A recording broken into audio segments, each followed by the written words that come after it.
Okay, so hello everyone. Today we'll be proving an interesting integral result which is called the Froulliani integral.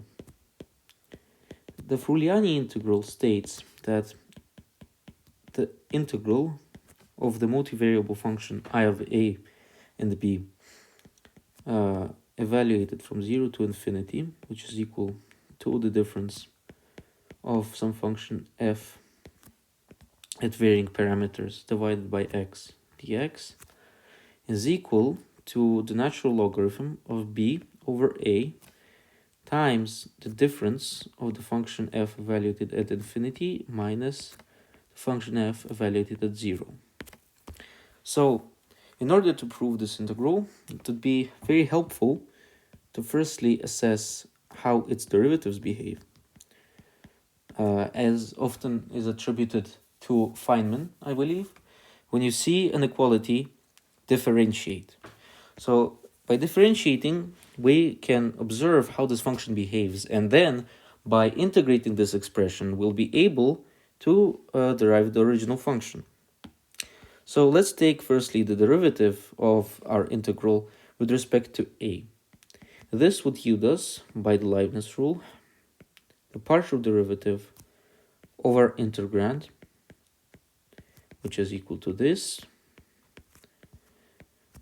dx, which is equal to the integral, since in the a world b and x are just constants.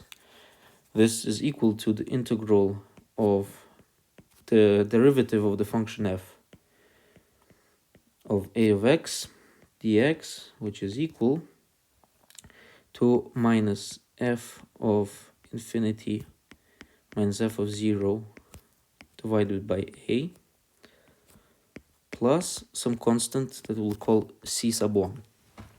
Now, of course, it is out of the ordinary to see such non-generic expressions. This notation is truly very rare, and because it is ugly, firstly, and mathematics is all about beauty. So it would be more appropriate to just state that there is a limit as the input of the function tends to infinity, and so on and so forth, but that is very cumbersome. And furthermore, for many functions, there's asymptotic relations. They're undefined for infinities and so on and so forth. So for example, if we have f of x equal to 1 over x, at 0, this just blows up to infinity, right? And at infinity, it just tends to 0. So it's not really defined. And therefore, this integral itself is not applicable to all functions. However, it is still quite interesting, right? So now let's take the derivative of the same multivariable function just with respect to b.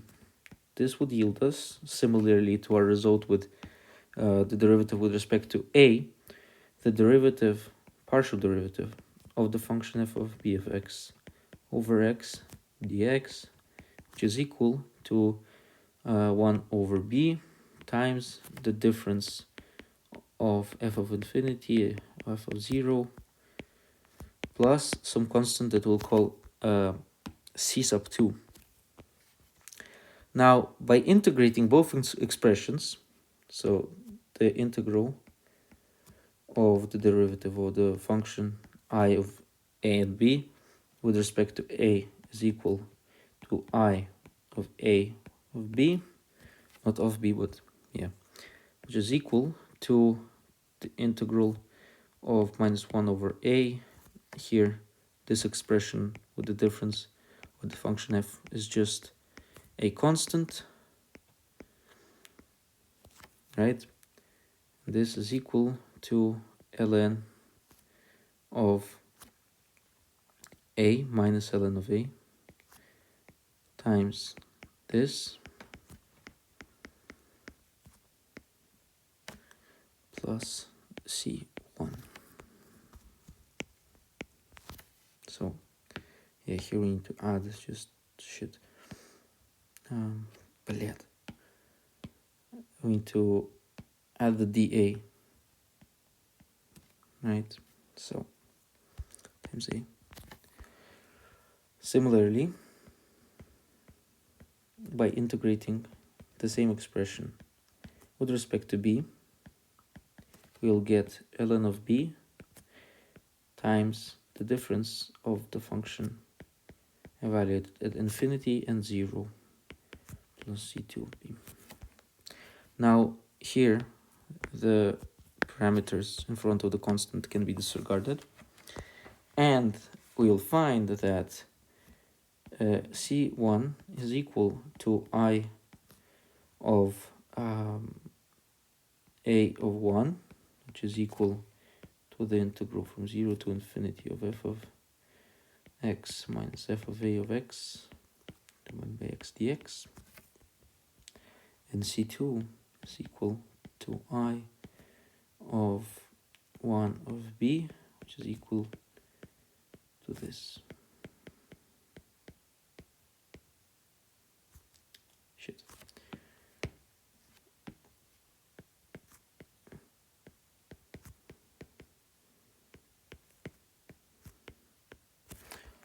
No, actually it might be the reverse, because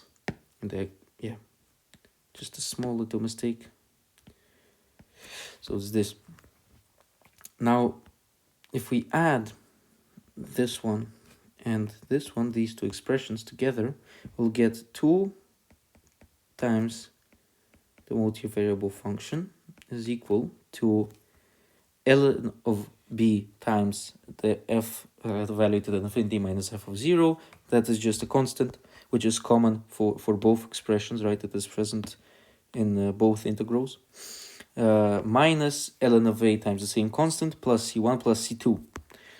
So this is equal to, by the property of logarithms, ln of a minus ln of b is equal to ln of a over b, right? Just we have minus ln of a and plus ln of b, have ln of b over a times the difference of our functions plus c1 plus c2. Now, by summing up c1 plus c2, we'll just get I of a of b back, because, well, if we were to add this to this, the f of x will cancel, and we'll have f of b of x minus f of a of x all divided by x, so which just yields us our normal integral. And